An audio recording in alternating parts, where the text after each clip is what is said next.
모든 기계는 처음 제조했을 때 세팅이 그대로 유지되지 않습니다. 그래서 주기적으로 캘리브레이션이라는 과정을 받아야 합니다. 제 아무리 수천억을 하는 기계라고 할지라도 주기적인 0점 잡기를 하지 않으면 어느 순간부터 오차 범위를 벗어나게 되고 생산하는 것이 모조리 불량품이 되기 때문입니다. 바울 선생님은 너희가 받은 복음이 무엇인가라는 주제로 다시 들어가십니다.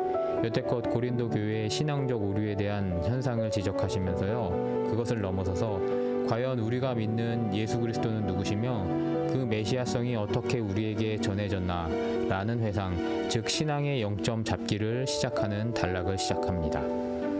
나 바울이 너희에게 처음 전한 것은 복음이다. 그 복음은 예수 그리스도가 우리 죄를 위하여 죽으신 것이고 사흘 만에 부활하셨다가 승천하시고 12제자와 500문도, 야고보, 그리고 모든 사도에게, 그리고 마지막에는 미수와 같은 나에게 보이신 그 부활의 예수 그리스도에 대한 증거라는 것이 8절까지의 내용입니다. 사도 바울 선생님이 복음의 스토리를 읊는 것은요, 고린도 교회의 분쟁의 원인이 복음의 메시지에 대한 굳게 잡음에서 떨어져 나간 것이라고 보고 있기 때문입니다. 고린도 교회를 전도하고 세운 바울 자신이 가리켰던 복음과 자신과 예루살렘 사도들의 경험을 다시 상기시켜주는 그러한 0점 잡기 과정인 것입니다. 우리가 믿는 것은 무엇입니까? 단순히 현재의 고난을 벗어나기 위해서 몸부림으로 지푸라기 잡는 심정으로 믿고 있지는 않습니까? 물론 그것이 지렛대가 되어서 우리를 구원의 입구로 인도할 수 있습니다. 그럼에도 불구하고 우리가 예수 그리스도의 메시아 되심과 그의 부활 승천과 재림에 대한 확신에 붙잡히지 못한다면 우리는 고린도 교회처럼 복음을 받았을 때 다 잊고 그 삶은 닻을 잃은 배처럼 표류하게 될 것입니다. 이 생의 복보다 더 큰 천국의 가치를 깨달으시는 성도님 되시기를 주님의 이름으로 축복합니다. 사도 바울의 사도권은 대적자들에게 좋은 먹잇감이었습니다.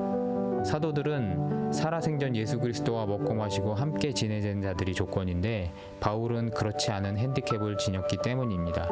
그래서 그는 자신을 겸허하게 사도 중에 가장 작은 자, 미수가다라고 그렇게 열등함을 인정하면서 이야기를 시작합니다. 그럼에도 불구하고 예수께서 다메섹 도상에서 사울을 만나주신 것은 부활만큼이나 역사적인 사실입니다. 왜냐하면 이미 베드로를 비롯한 여러 사도들이 바울의 경험을 검증하여서 인증하였고 그를 이방인의 사도로 파송하였기 때문입니다. 주님과 생전에 했던 소중한 경험을 공유하고 있던 제자들은요, 이미 예루살렘 공회를 구성하고 있었고요. 그 검증 시스템은 한낱 망상에 들떠있던 유대교의 열심이고 사도들을 박해하던 유대교 청년에게 쉽사리 사도권을 내어줄 만큼 어리석지 않았다라는 것입니다. 모든 이유에도 불구하고 사울이 만난 예수가 이 제자들이 생전에 살아 만난 예수의 경험과 같이 생생했기 때문에 인정했다라는 것입니다. 사도 바울은 이방인의 사도로서의 기능 이외에 현대를 사는 우리에게 더 큰 열린 체험을 선사합니다.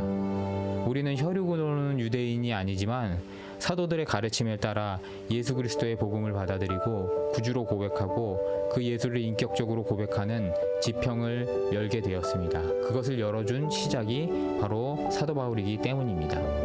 바울의 사도권은 초대교회의 인증 오류도 바울의 억지 주장도 망상도 아닙니다. 이방인으로서 그리고 예수 그리스도 사후 2000년이 지난 시간적으로 아무 접점이 없는 우리 현대인도 충분히 성령으로 말미암아 구원으로 인도받을 수 있음에 문을 열어주시기 위하여서 성부, 성자, 성령 하나님의 합작 작품을 고백할 때 우리 신앙은 더욱 견고해지고 풍성해지실 것을 믿는 하루 되시기를 주님의 이름으로 축복하면서 오늘 말씀을 마치도록 하겠습니다.